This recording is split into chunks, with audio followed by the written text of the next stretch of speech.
Alright, we're on part 3 of my decade with Subaru. If you've missed the first couple parts, they're at the very end of this video. Otherwise, check the link down below in the description. Really excited to go over this segment of time with you because there's so many things that are not only exciting for me at that point in time, but those are still in motion for me in many ways today.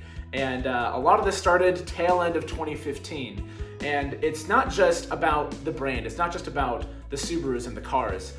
They've connected me to community of people that own them around them, the great people that I work with, and my job starts to change and starts to expand what I can do with that. And then I get more connected with the rally side of things, not just with Subaru Rally Team USA, later to become Subaru Motorsports USA, but also just with the rallying community where it's so much more than just a brand at that point because there's so many other manufacturers and types of cars that compete, but there's so many great people within that sport. And for me, because Subaru introduced me to rally, that still was a really strong part of that for me. But really stoked to go over this part with you. So strap into that 5-point racing harness and let's get going.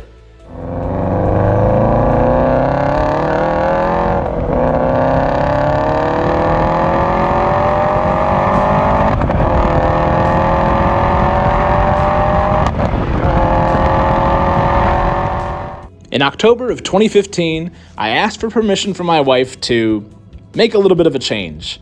I traded in my beloved 2012 Impreza hatchback for a 2016 Subaru WRX STI Series Hyper Blue. Now, not only was this, a upgrade power-wise, but this was also my favorite shade of blue.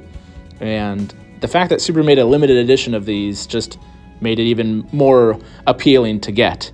And I had toyed with the idea of getting a Subaru in blue for a while, but I had kind of avoided the Rally Blue since it seems like every WRX and STI out there is already that iconic, and rightfully so iconic, darker blue with the pearl coat to it. So this brighter blue, both inside and out, really appealed to me.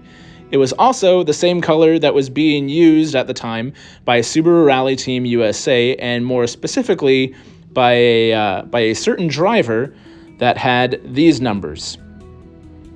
75. These are stickers that I had made to put on the wing of my STI to kind of make my own homage to their perfect season that David Higgins and Craig Drew had just wrapped up that year.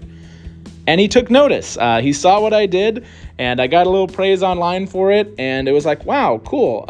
My rally hero has already noticed what I've been doing. Hey, rallying, I should go.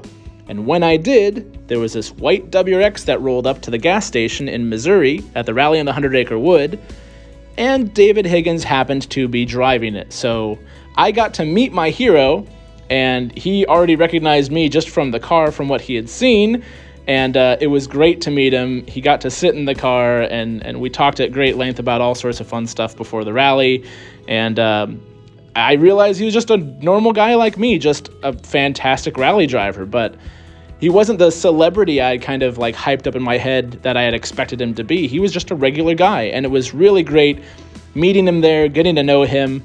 He signed this panel in the dashboard of my car. He also introduced me to his co-driver, Craig Drew, who also signed it, and it's still kind of the centerpiece of this, now what has turned into a Higgins Blue STI. The car has essentially been a celebration of all of the accomplishments of the dynamic duo in their time with the team for nearly a decade. So it's been really fun to not just have fun with this color, but to ring that in.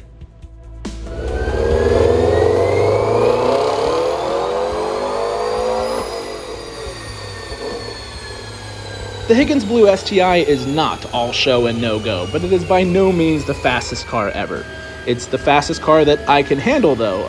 As I've gotten better as a driver and gotten comfortable with power, then I'll take it to the next level. And then I get used to that and understand that better and figure out what I want to get out of the car. And a lot of that's been illuminated through Nebraska Region SCCA rallycross and autocross events. So racing on a local level has really helped me understand car control and what the car can do and what I can do to improve as a driver long before I start throwing mods at the car. But it's also been fun, again, to grow into those mods and utilize them and understand them better and just enjoy the car a whole lot more. About the same time the ownership for the Subaru retailer that I worked at had just changed hands. And not that I didn't enjoy doing sales before, but they had started a new position called Love Encore. This is a new program at the time that really just felt like a great match for me. Essentially, my job was to help people understand and utilize and enjoy all the features in their new cars more than they could have just rolling it off the lot and trying to figure it out themselves or read the manual. But then also, in my new role doing Love Encore, I also was able to connect more with the local Subaru community, and the new ownership really embraced that and allowed me to do that, and that's when Boxers at Baxter started up. This is an annual car show that we started doing, something that I didn't even fathom being able to do with the previous ownership, just because it wasn't something that we would normally do. Why would we just invite everybody to come out, park their cars everywhere, eat our food, take our t-shirts and swag and all that stuff, and no sales event for it? And that wasn't the point. The point was just connecting with these great people. And it also helped that a lot of these people were my good friends at that point as well. So being able to have a store that I worked at, a job that I loved, being able to connect more with local owners and to really bring in the local Subaru Owners Club was quite the treat, and still something that I really enjoy.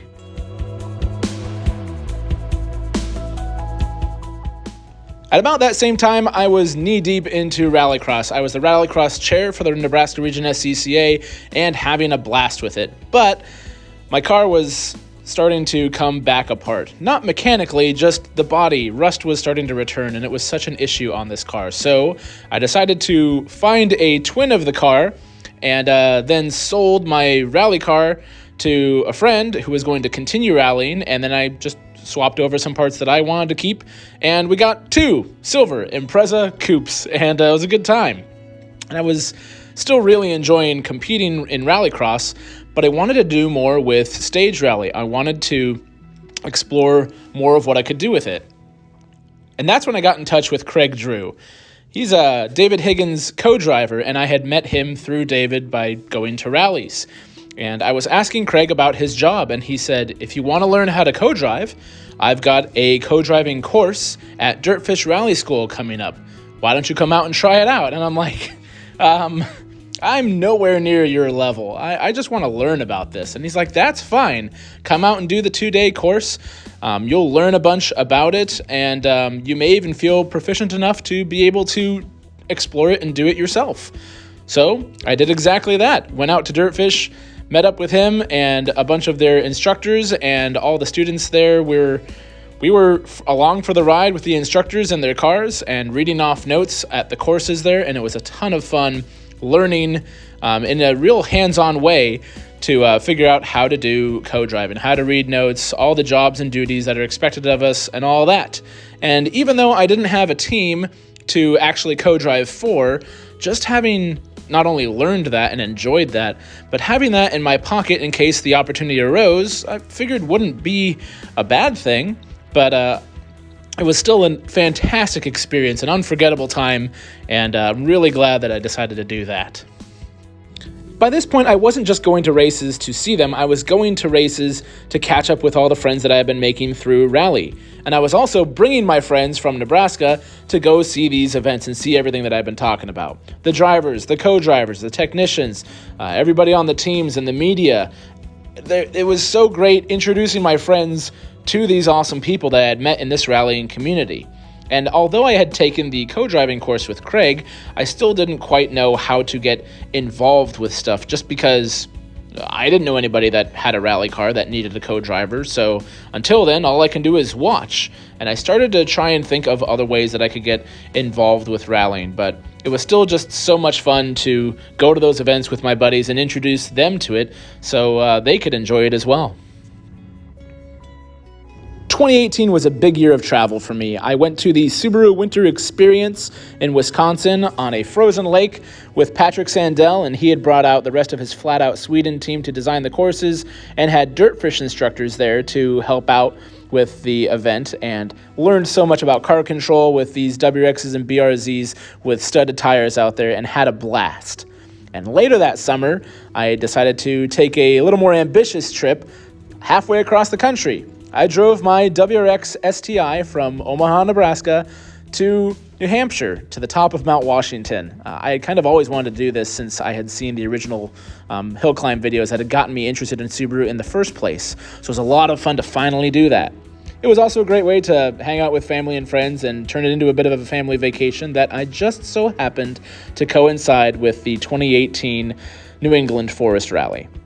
New England Forest Rally is a very iconic event for the whole U.S. rallying calendar. Some of the most famous stages in the United States are here, and it was a ton of fun finally seeing that rally in person. But then it also got me thinking a little bit more on, well, I've learned how to CoDrive, but I still haven't found a team. Maybe there's other ways to get involved with rallying, and that's when I looked at doing media coverage. So at the 2018 Ojibwe Forest Rally, I put on a media vest with a bunch of other cool guys, admittedly cooler, and got to figure out how to do coverage of the event and drive around to the stages and plan out things and find the spots to take your shots. And it was so fun seeing the rally from that side of things. And it was really a great blend of spectating, like I had enjoyed before with rallies, while also still trying to get some professional shots and video and everything, and just get good coverage of the rally. And it was a lot of fun doing that.